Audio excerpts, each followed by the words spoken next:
Cheryl and all. Thank you. It's been an exciting and gratifying week at Northlake. In case you couldn't tell already, it's been a great week. And you know, Susan was up here and spouting off all the folks that she wanted to thank. Susan's over here now, I think somewhere with the kids. And we never thanked her.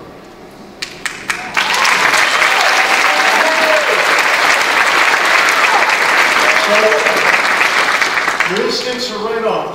I would like a thunderous, full-throated applause that she's going to hear through walls and down the hallway. And she's going to ask, what was that?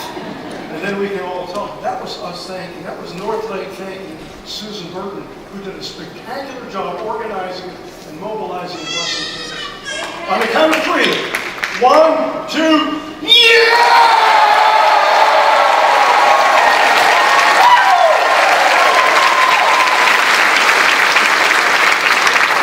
Thank you, Susan. Thank you, Lord. A few months ago, my wife Bobby and I viewed the film Steve Jobs, the biopic of the co-founder of Apple Computer. And his genius for innovation and marketing, of course, included the iPod and iTunes and iPhone and iPad. Quite the digital revolution that has changed the world. Also made him a few dollars along the way. We surely lost a titan of technology when he died in 2011 because of pancreatic cancer. I frankly had never thought much about his life. I knew a few bits and pieces, a few random quotes. I really hadn't thought a whole lot about him. I won't pretend to know the real Steve Jobs behind the cinematic version. Of course, Hollywood always stirs up a recipe of facts and fabrication. When the movie came out last October, there were some who said that he wasn't as despicable as it was portrayed. And there were some others who said, in his defense, that he kept on growing as a person beyond the years that were covered in the movie. However, both Bobby and I reacted to the film version of Steve Jobs with sadness. We watched the film and we compared notes afterward. We just felt sad. He was more than task-oriented. He was ruthless, cutting, and monomaniacal in his pursuit of perfection. Steve Jobs embodied the ABCs of management: arrogant, brash, and condescending. With only minutes before the public launch of the Macintosh computer, his team was scrambling to remedy a malfunction. And Jobs aimed his venom at the lead engineer who was doing his very best. And after being publicly berated, out loud in front of quite a few others, the engineer protested, "We're not a pit crew at Daytona. This can't be fixed in seconds." "You didn't have seconds," replied Jobs. "You had 3 weeks. The universe was created in a third of that time." And the engineer lashed back, "Well, someday you're going to have to tell us how you did it."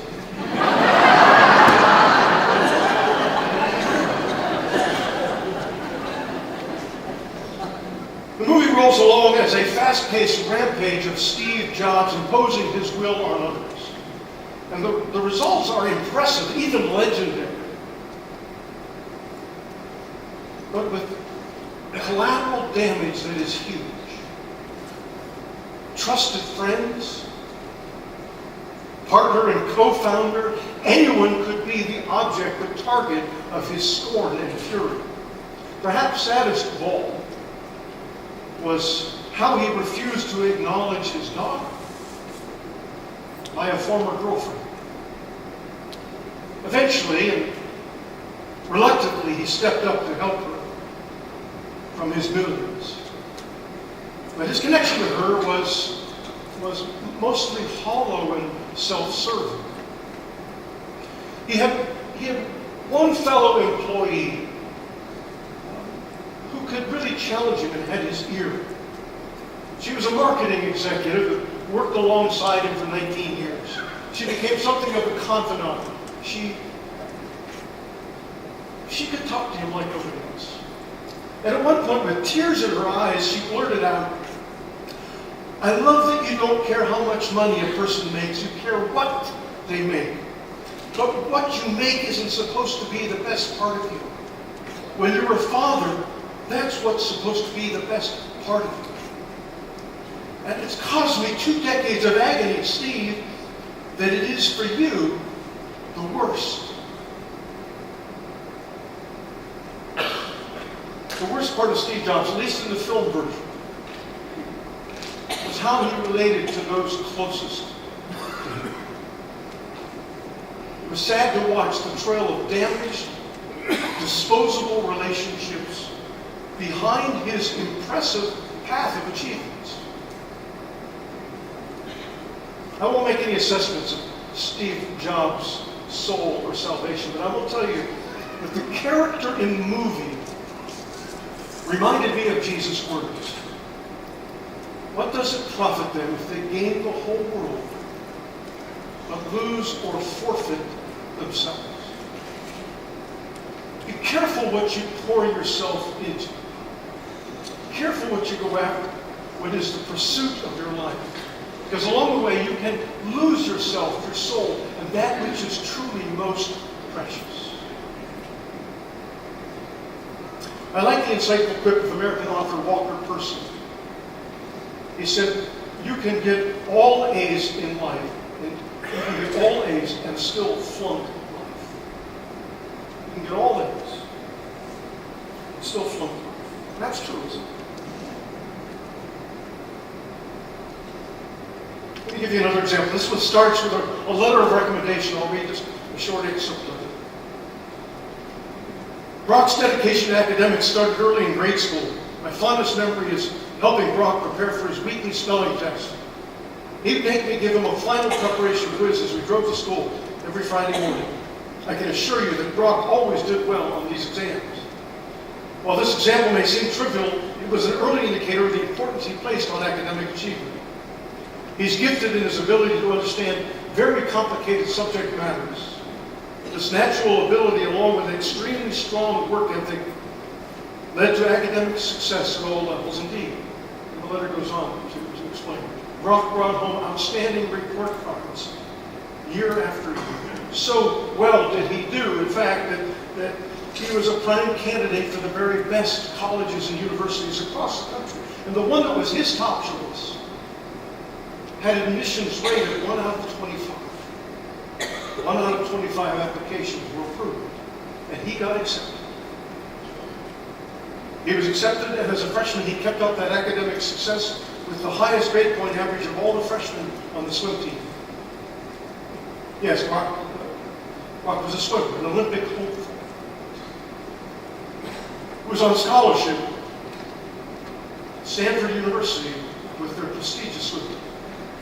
By now, many of you already know. You figured out that Brock Turner is the former Stanford swimmer, recently sentenced for sexual assault, for preying on an unconscious woman outside of a fraternity party. The letter was his father pleading for leniency to the judge. And he pointed out that his son's life was completely broken, his dreams shattered, and he said, and I quote, "That's a steep price to pay for 20 minutes of action out of his 20 plus years of life." And yes, you know, that letter, as it went national, produced another wave of outrage, and many who opposed it said, look, he's minimized the damage that his son has done to the woman he violated. And others pointed out that he had really made Brock a victim of his own regrettable mistake. The light sentence handed down erupted in further controversy very perhaps, eventually, hopefully, something redemptive will come out of this episode, out of Brock's future life. Meanwhile, he's a sad example. You can get all A's and still flunk life.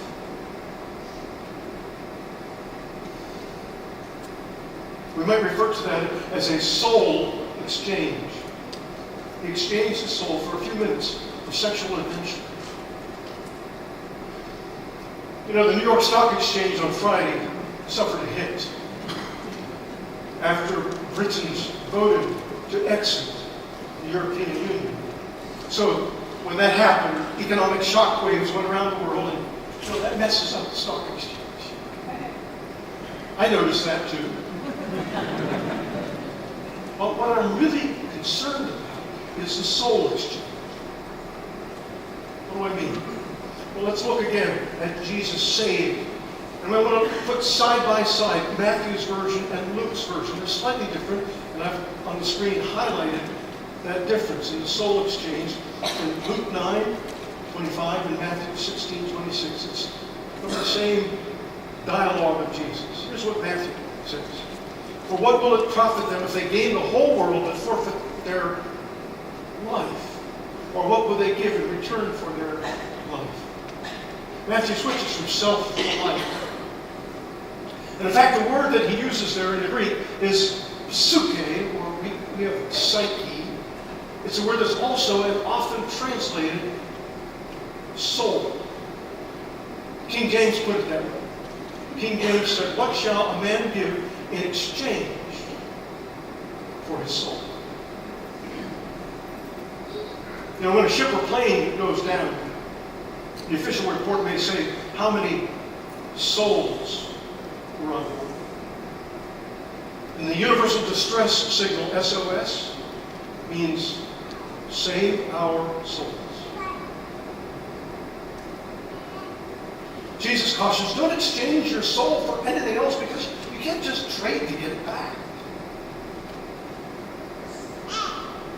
The soul is the life center of human beings, writes Dallas Willard. I love the way he puts it. You're a soul made by God, made for God, made to need God. You are a soul made by, for, and in the need of God. He goes on to say, a soul is healthy when there's harmony between will and body and mind, in harmony also with God's intent for all of creation. And when those are in harmony, when you're connected with God and other people in life, you have a healthy soul. A healthy connection with God and with others yields a soul that is whole, thriving. Don't trade that for anything, or forfeit it in the pursuit of some other goal, because there's nothing else that's worth it. There's no report card, there's no net worth statement, there are no business metrics or analysis that can say anything else is worth a healthy soul. There are many who forget that and who risk trading their souls. That's how you can get all A's and still flunk life. There are a lot of examples. I've seen many. I'm sure you have too. Persons with great potential who end up in ruin. Persons who stumble into addictions, who spend and gamble out of control. Persons who follow wherever their lust leads them. Persons who grade well on the world's report card, but they fail the test of integrity. I can visualize, I can see right now the young lawyer with a promising career who was convicted of bank fraud and spent time in a federal prison.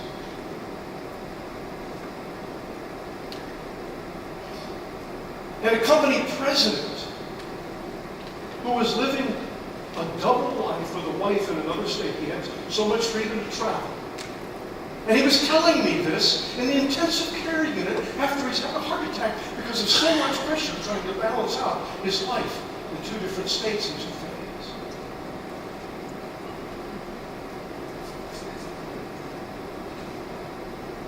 And a promising young businessman, and so far these are all persons I know who are connected to church. Very promising young businessman who thought he could get away with embezzling. And a high school teacher who was so drunk, she ended up the wrong way on an interstate, driving into an accident that cost her her life. And threatened so many others. I've known too many pastors who've sacrificed their marriages in pursuit of their ministry careers, or neglected the relationship with their children. While they were pushing for straight A's with the church, they were flunking family life. And I'm going to tell you, it's one of my deepest and most lingering anxieties and prayers. Lord, help me to keep my focus and commitment where it needs to be, so that others don't suffer as a result of my answer to your call.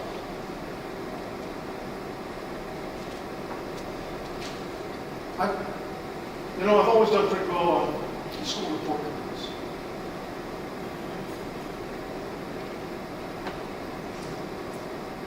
But there's so many ways to flunk life.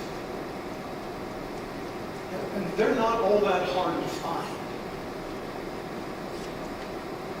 I probably would have failed family life a long time ago, if not for a very patient and wise guidance counselor, who also happens to be my wife. Thank you. It's another reason why I'm committed to being a part of a national covenant group of pastors, where we can ask each other the tough questions, spiritual, personal, relational questions. It's no good gaining the whole world if you're losing self and soul and the persons we're closest to. Soul exchange is one of the ways that we can flunk life, according to Jesus. Another way is having the wrong approach to risk management. Jesus said, for those who want to save their life will lose it, and those who lose their life for my sake will save it. Here again, the word life could be translated as soul. Those who want to save, trying to save your soul by being overly cautious can lead to having an unhealthy or lost soul. Many of us are risk averse. We like to avoid risk. We'll keep it to a minimum. Many of us prefer to play it safe. There's an entire field in business of risk management expertise.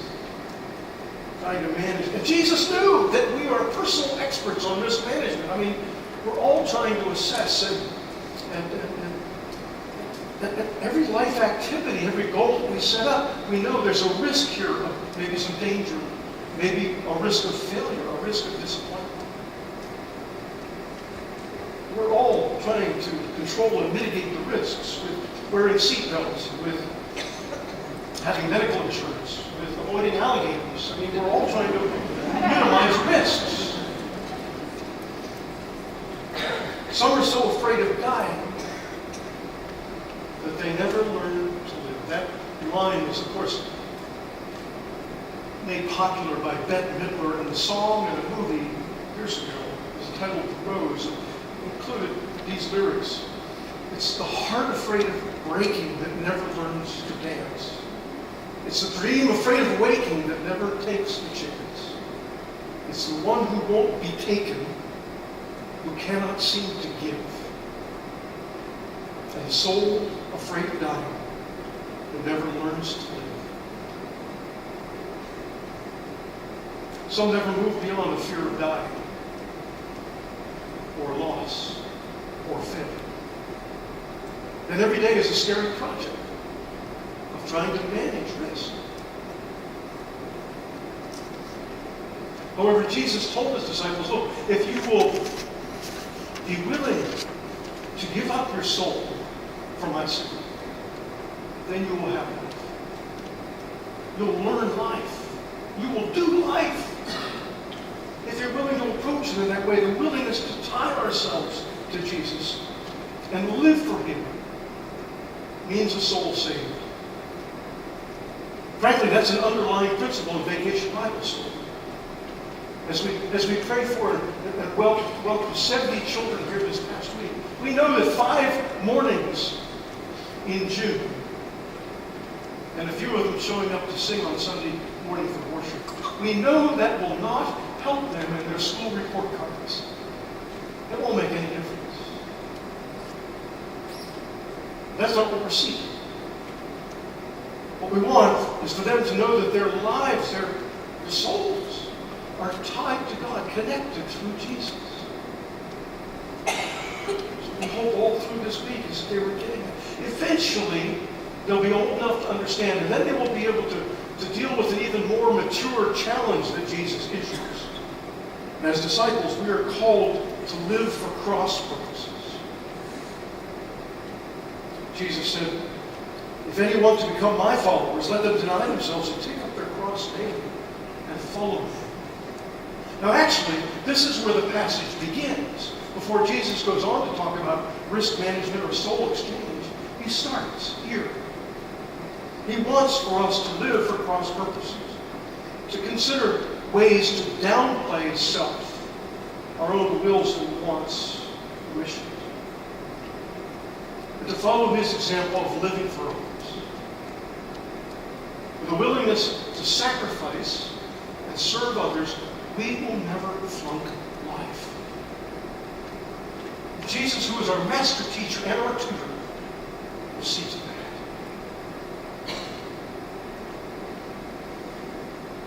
A short time ago, I encountered a number of articles and commentaries about a report that came out from the United States government, the Government Accountability Office, GAO. And they reported, and these were some of the headlines you would see. 99% of government employees are great at their jobs.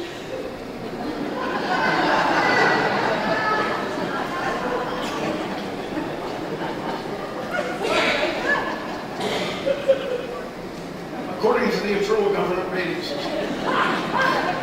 It's a little bit like saying, isn't it, that federal government employees are all getting an A or A plus in their internal grading system.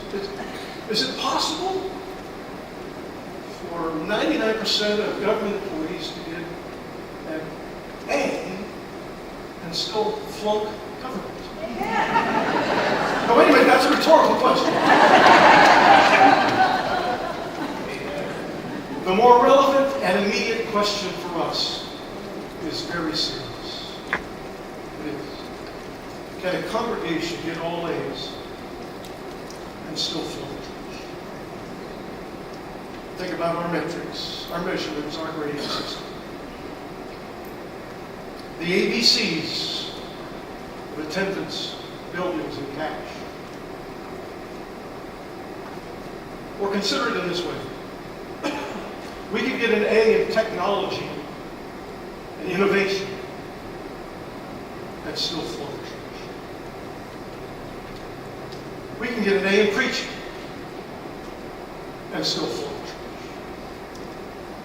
We can get an A in music, arts, worship, and still flunk church. We can get an A in Bible study and in theology and having the right beliefs and still flunk church. We can get an A in congregational care and mission and outreach and still flunk church. Yes, we can get all A's and still flunk church unless we are truly focused on making disciples for Jesus. That's the center of it. This is what I'm asking our session and our elders to verify. And This is the core purpose of North Lake. It's at the center of everything that we do.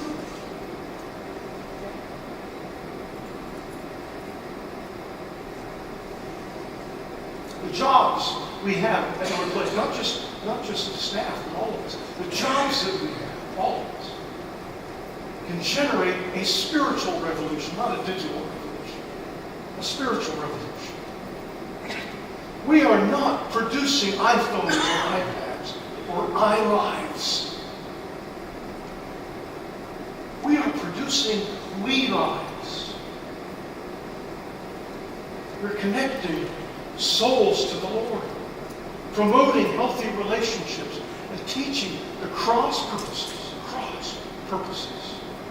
of serving sacrifice.